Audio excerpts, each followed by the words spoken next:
Flash, Tim Kalishaw, Frank Isola, Bob Ryan. Today, Germany out. Most reliable mine shaft of all the mine shafts knocked out. Also, Klay Thompson out, taken out by this young popper. Look at that. Slow. Let's go around the horn. Bang. Too many balls there. It's not fair. That's the secret.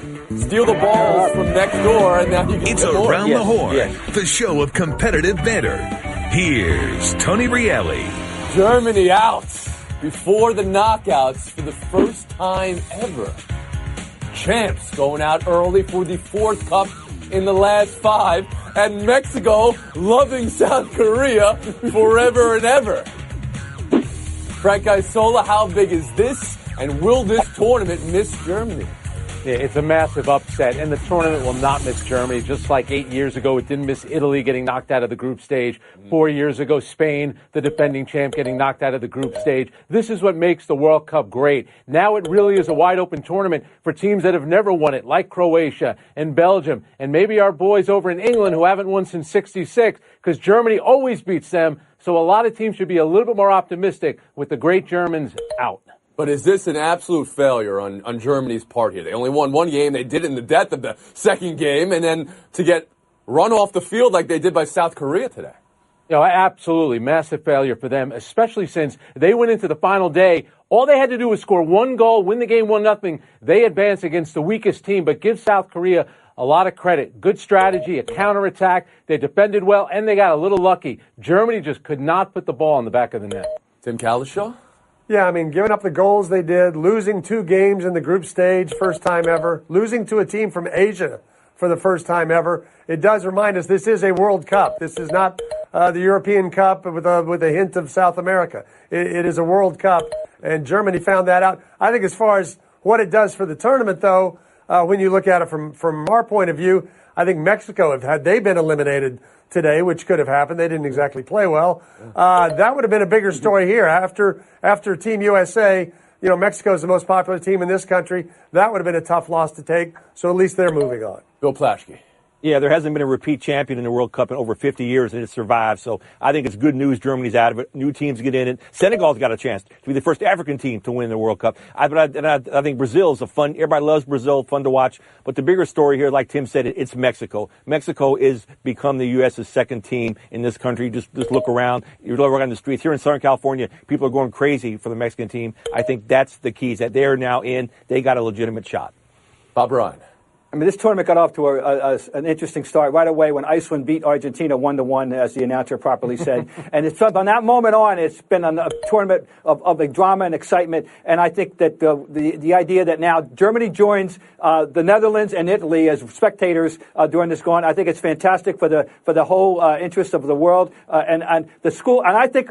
I'm wondering if the fans in Great Britain are going to put their hand on that metaphorical stove right now and say, oh, blimey, we really have a chance. Because, you know, that has been such a frustration thing for them over the years. And this is a new team of new players for them. They got rid of the old guard. Yeah. And you know, I think it's going to be very interesting to see how they react to all this. They have an opportunity that I think many people over there did not think they were going to have. So as South Korea goes up and then in turn beats Germany in the end, Mexico, the performance they put out today, after the first 2 games, went as perfect as they possibly could for El Tri, Frank Isola. The loss today, but they advanced. What did you take from Mexico? Well, and they had played so well in the first 2 matches, and it happens in the tournament. Who knows? Maybe in the long run, a heavy dose of reality will be good for them. And Sweden is a great team. Sweden knocked out Italy in the playoff. But, Tony, yesterday, you and I are sitting there watching Argentina, and they need a goal to advance. And we're thinking, it's not going to happen. It's not going to happen. And sure enough, they end up scoring late. I'm watching Germany today. I'm thinking, it's going to happen. It's Germany. They're going to score. I was on pins and needles because I want Mexico to advance. The last 2 days have been incredibly Landon Donovan, of course, and we understand what that is. But you're right. I mean, the saying is, you know, you play 90 minutes, and then after that, Germany wins. I mean, that's what you expect. And all the veterans of the Bundesliga and Real Madrid, whoever they play out there, I mean, couldn't finish the goals. They had 20-plus shots and 5 on net and didn't put any in. Plash, you want a last word? Yeah, once again, you think the U.S., it's a wide-open tournament. The U.S. is not a part of it. What could have happened if we were in there? That's just, again, it's just a reminder what a shame it is that the United States is not there. All right, we'll move on. Pressure on Lakers to trade for Kawhi Leonard before LeBron decision. That's Adrian Wojnarowski, Brian Windhorst, and Ramona Shelburne. Triple byline here. So we're going to have to go full Voltron now here. 4 wide byline. What's the takeaway, Bill Plaschke? Start us off. The takeaway from this is that the Lakers are suddenly worried that Paul George is going to stay in Oklahoma City. I think the Lakers last week, talking to Laker people, they thought no chance they got Kawhi. They're staying away from that. Pop's not going to make that trade. Suddenly now, it seems like Paul George may be leaning towards staying in OKC. And if he doesn't come here, if they have to get Kawhi or they're not getting LeBron. LeBron's not coming alone. He's going to come with somebody. He's already called around the league trying to get somebody to come with them. So now, if they don't have PG, they got to get Kawhi. Therefore, now the pressure on them to figure out how to talk San Antonio into making this trade. And again, I'll say the Spurs are fools if they don't make this kind of trade. The Lakers are going to give them everything. They're going to give them their best young players. They're going to give them draft picks. They're going to figure out. They'll give them the whole store for Kawhi. I don't know how at the end of the day the Spurs can turn that down. Okay. Well, we've heard the reporting is the Spurs will turn it down no matter what. But Plaschke's holding out hope, at least from an L.A. perspective. Kalish, how about you? Yeah, and what you said about the Spurs, that is what we've heard, and that's the first thing I thought is the Lakers can't pull this off. Nobody can really pull it off. There's not enough time. Free agency's about to start.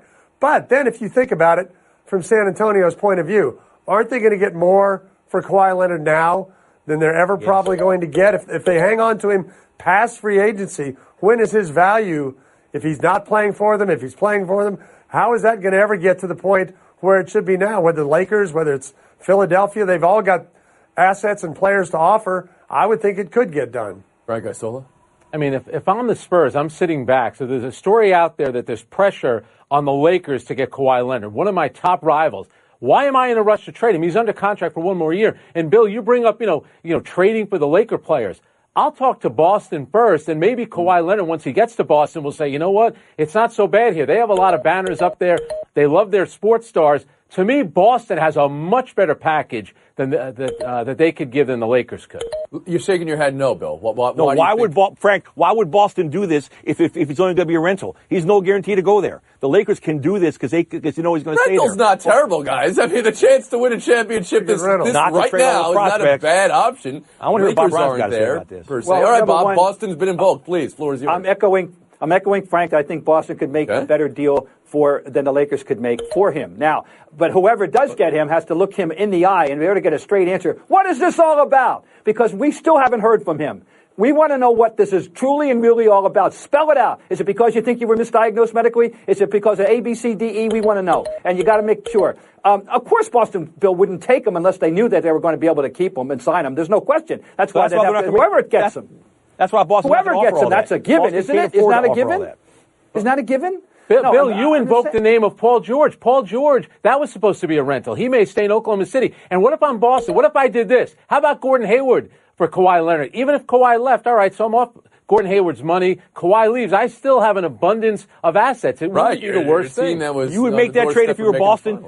You would trade him for you make that trade, knowing he's not going to stay there more than a year. I don't know if he's not going to stay there. You're saying that. Might stay there. Bob, would you make that trade? Would you trade a guy, Gordon Hayward? I mean, he's a Celtic, but he never played on the Celtics. I would make that trade. Kawhi Leonard's one of the handful of greatest players in the league. Gordon Hayward is among the better players in the league. There's a big difference in gradation here, and I wouldn't do it, Bill. There's no question. You have to have an assurance you're going to sign him. You don't make the deal without that assurance. He won't give that insurance. Nobody can make that trade without that assurance. Bill, let me ask you this. What's the Lakers' pitch? Other than Magic Johnson walking in a room and being Magic Johnson, which of course is impressive, but his track record here in building a team isn't exactly that. What is the Lakers' pitch?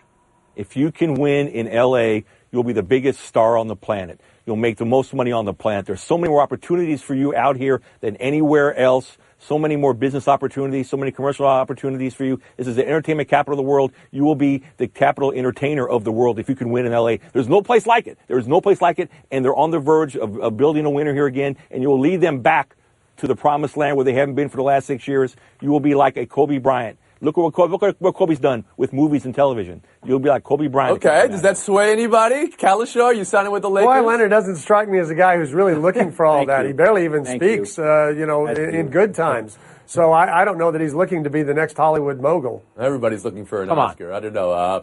Magic says he'll step down if the Lakers whip the next 2 years. Bill, you were the one asking those questions yesterday. Yeah. How should we hear Magic's answers to that? I think he's feeling a lot of pressure here. He says that there has 2 summers and he'll step down after 2 summers.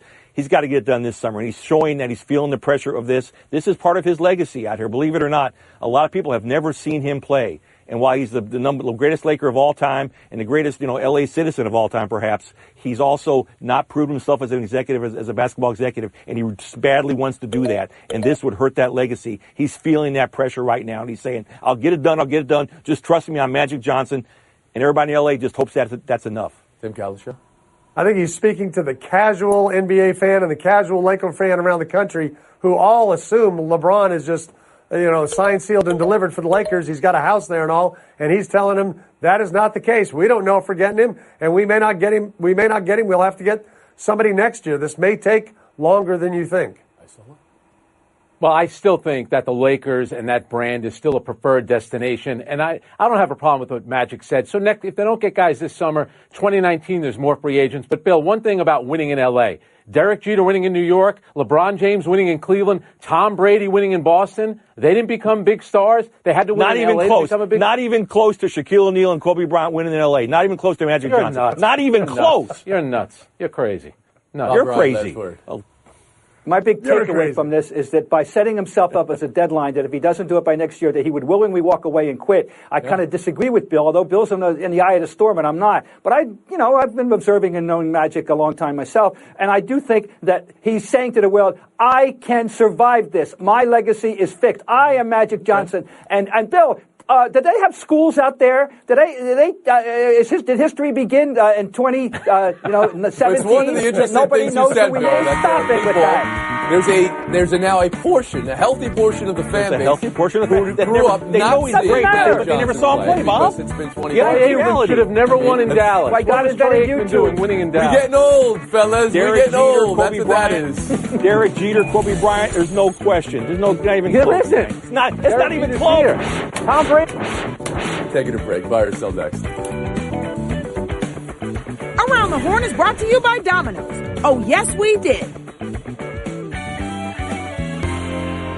AARP can help you become your healthiest self. It's why we offer health tips for your body and your brain. So take on today and every day with AARP. Learn how at takeontoday.aarp. Buy or sell. Austin Rivers for Marcin Gortat. What does it mean for the Clippers and DeAndre Jordan, Bill Plaschke? What does it mean for the Mavs getting back in the DeAndre Jordan business, Tim Cowlishaw? And what does it mean for Thanksgiving in the Rivers household? Plaschke, start us off. I think it means great things for the Clippers. They're finally deconstructing and breaking down Lob City. That by the time they trade DeAndre, by the next trading deadline, it'll be done. All the 6 years of bad memories of not getting to the conference finals, that'll be over with. They're starting new under Lawrence Frank and Jerry West. Good move for them. Good move also for Austin Rivers because it just never really worked there. Even his dad, Doc, would agree that it didn't work there, that he needed to be gone. But it was a sweet story. You think it's going to work elsewhere for Austin Rivers? Oh, yeah, absolutely, because it was hard for him. He's a pretty good little player. It was hard for him to play for his dad. I think it's a good move for the Clippers, but you brought it up. The Mavericks, yes, they are interested in making another run at DeAndre Jordan. They tried 3 years ago. They thought they had him. All they ended up doing was losing Tyson Chandler. But this time, the man's learned how to shoot free throws. He shot 58% last year. So you believe there's still value for DeAndre Jordan, okay? Yeah. Mm-hmm. I still have a yeah. A wise guy would say Doc Rivers is going to have a tough time winning Father of the Year in 2019, but I do think it's the best thing that could happen for Austin Rivers to go to Washington. He spent that time with his father. I think that was good for him. Now you get away from that. You can go on with your career, and I think DeAndre Jordan is definitely on the move, and Dallas looks like the place it's going to be. Bob Ryan. Oh, I think that as far as the Clippers in general are concerned, the window has closed. They never got over losing that 3-1 lead ever, and they had a chance to really make hay in that city, and they blew it. And so they got to blow it up and start all over. And as far as Austin Rivers is concerned, he's coming off a 15 points a game year, a career year. He's really found his stride. But how much minutes is he going to get in Washington? Except, of course, that there's always the injury list in that town. Yeah, Wall or Beal getting injured. You know, Bill, something you said struck me. 6 years of bad memories. You got to blow it up with the Clippers. Those are also their 6 years of best memories they've ever had. And I know, but at the end of the day, looking back, it was what opportunity lost. Yeah, it was a chance missed. That's how we're looking at it. That's how we're looking at it. They didn't become big stars in L.A. They would have thought. Oh, Frank, it's a different team. I'm not selling the Clippers. Whoa, I'm not selling the Clippers. I'm selling the Lakers. It's a completely different question operation. I want to ask you guys. Whether the NBA should move up when free agency starts. There's some traction to it. Maybe flip it with the draft. That's what the Rockets proposed to the league a few months ago. What do you think of that idea, Tim? I like the concept of it. I don't think it really works with the calendar. I don't think you can push the draft back into the middle of July, so I don't know how you can make this happen. It would make the draft a lot more interesting because by then teams would know, hey, we didn't get this in free agency. We got to make this move. Right now, the draft, people are a little too cautious because they have all these high hopes for free agency. I saw it. You know, it's the draft, and then you have Summer League. I don't think there's anything wrong with the system. Every once in a while, it affects some teams. It could have affected the Cleveland Cavaliers. Just keep it the way it is. Bob Ryan? Well, they fooled around with the draft before. Once upon a time, it was the day after the end of the regular season. So now it's evolved into where it is. But I think it's an idea whose time has probably come, and I'll be very surprised if it doesn't get adopted. When was the draft? The day after the regular season ended, Bob Ryan? My first draft I covered in 1970. The season ended on Sunday, and the draft was on Monday. Bob. Okay, thank you for that. Oh, No Bob. strategy? Bob. That's awesome. That's awesome. I tell I'm you. sorry. That's awesome. Yeah, it's a good move. Teams right now are drafting, but for needs they don't know they have. They're drafting blind because they don't know what their team is going to look like, and so they're kind of taking a chance. Do it after free agency. That works a lot better. Buy or sell 3, the 183rd ranked player in the world, given the number 25 seed. That's a story we're going to talk about here at Wimbledon. It's odd, but when you consider it's Serena, it's very understandable. Actually, why don't they just give her the number 1 seed? I'd argue for that. It, of course, bumped people down. The would-be number 32 seed, Sibylkova, said she doesn't think it's fair that she's unseeded now. Is it fair, Frank? Oh, come on, it's fair. It's Serena Williams. This is her tournament. You know, she didn't play leading up to the French Open, so she wasn't seeded there. The fact that she played in the French, absolutely, she should be seeded at Wimbledon. No problem with that. Have 2 tournaments before the French. How about you, Bob Ryan? This is like telling a team that they're going to be seeded 16th instead of 17th instead of 16th in the NCAA tournament or something, or 16th instead of 15th, whatever. Fact of the matter is, it's Serena Williams, the greatest woman who's ever picked up a racket. Dominika Sibylkova, and so what? It's not fair. So what? Yeah, it's totally fair. In fact, you should be even ranked even higher. All over the world, women go on maternity leave. They come back. Their jobs are safe. Her seeding should be safe. She's the same great player she was when she went away on maternity leave. Yes, this is great for empowerment of women everywhere. 4th round. Tim Calishaw. Yeah, if you're not going to try to help out Serena Williams after maternity leave, are you ever going to help out any female athlete after maternity leave? 25 is, very low for her, but I think it's deserved, and I think Sibylkova will be just fine. The fact that she's not seeded better. I mean, it's not fair to whoever she's playing in the first, second, and third round. If she was seeded the 1 seed and wasn't up to her usual 1 seed capability, then that's a lucky break for somebody. The opposite, though, is not fair to somebody. If she were to and at the French, the players wanted her seeded. At the French. They didn't like the fact that she wasn't seeded. Flash. I solo. No longer seeded on this show. Calishaw, Ryan, showdown, yeah. Everyone in the neighborhood knew about Bobby. Bobby, the basketball boy, they called him. Bobby wanted to go pro someday, so he was always out in the driveway shooting hoops. But one day, his mom came out and told him, "Hey, your wife wants you to take out the trash." His mom was visiting, and Bobby was a grown man. He had kind of missed his window. Plus, no one had ever seen him actually make a basket. But on the other hand, Bobby had heard how Geico could save him money on car insurance, so he switched and saved. So, it was all good. It's Calishaw, it's Ryan, it's Showdown. Good luck, gentlemen. Klay Thompson schooled at Papa Shot by this young lady as he's taking a tour of China. You think more of the young lady or less of Klay, Tim? I think a little less of Klay. He's really not very aggressive here. It's like he's waiting for somebody to set him a screen before he's getting those shots off. You got to be quick. You got to keep those things moving like she is. He's out of his element. You know, he can shoot 25-footers with full extension, but there's a real art to this thing. This young lady obviously is a practitioner of that art. She's better at it than he is, period. It's a nice little flip. He's not used to flipping the ball. He's used to stroking the ball, and that's the difference here. Thanks for breaking it down. There's also the art of the steal. You take as many balls from the one next door in yours, and then you have a better chance of scoring. That's what Bob Ryan just did right there. Showdown 2. How impressed should we be with Buffalo Bulls receivers reverse sit-up, Bob Ryan? You want to make a ruling here? Oh, it makes me pained. It's just painful to me to watch it. But you know what? This is great, wonderful. I give him full credit. But the fact is, he's supposed to be a wide receiver, and can he play? That's all I want to know. I don't give a damn about this. I'm just trying to think of what would be ripping and shredding first. My hamstring, what purports to be abs down here. It's just painful for any of us. It's got to be painful for players to watch that. You can see the guy in the background trying to do it and falling over thinking, I have no idea how he's pulling that off. Remarkable. You say your purported abs. I mean, I'm going to go on the record right here, say nobody has a plus-minus in television like this show has, minus-wise. Because Kalisha, you're down, 30-plus pounds? Bob Ryan, you're down 30-plus pounds. Woody Page is down 50 pounds. 50 pounds. Points for everybody. We'll move on. Check this out. Mookie Betts, his 20th home run last night. Michael Hermosillo made a play for it and in the process went over the wall and recreated the Torrey Hunter bullpen comp. Look at that, Bob. Was it as good the second time around?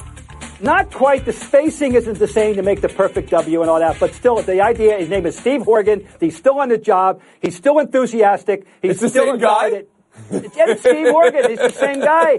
And he's about to quit, by the way, but not before he got in one last beautiful hoorah. It's remarkable that the Red Sox know just how far they got to get that ball over the fence, that these guys can't make that catch. Torrey Hunter missed it by a foot, and so did Hermosillo last night. But the cop, he's in the right place every time. Bob, did you say he's about to retire? Why do you retire from that job? That's a job you keep in life. It is the a great bullpen, job. keeping the bullpen. Now that Kareem Garcia's out of baseball, keeping that bullpen in order is pretty easy, I would imagine. FaceTime goes to Boston. I want to wish a very happy birthday to our colleague and America's funny uncle, Woody Page. Yeah. I go back a long way with Woody Page when he was in Memphis and I was in Boston. But what you don't know, you people know him now in this guise. He's the star of this show. 2,531 times Woody has come into your living room or your bar, wherever you are. But Woody Page is one of the great columnists in America. He's a writer, folks. This is his sideline making you laugh. He's a damn good writer. And I'll tell you something else. He's a wonderful person. I always said if I had a next-door neighbor, I wanted to be Woody Page. All right. I promise you, if you're in trouble, he would be the first person to help you. This is a good man from America. We're honoring Happy him here. birthday, Woody. It's okay. All right. Hey, I want to say, as Plashke, you're down 30 pounds as well. Isola, you're down 20 pounds. The plus-minus in the show is incredible. Where are we going? I want Bill to move next door to me. See you tomorrow. Trying to get. I just saved hundreds of dollars by switching to Geico. I feel like a whole new person. Disclaimer, you will not become a whole new person. This is impossible. You might be able to join a gym or diet program, buy a new wardrobe, get hair implants, but your DNA and physical form will remain the same. Geico waives any and all liability if you attempt to become a new person, except a cyborg. If you choose to become a half-human, half-cybernetic organism with lasers for eyes, the Geico legal team would be cool with that, because, quote, laser eyes are pretty sweet. Pew, pew, pew, end quote. Geico. 15 minutes could save you 15% or more.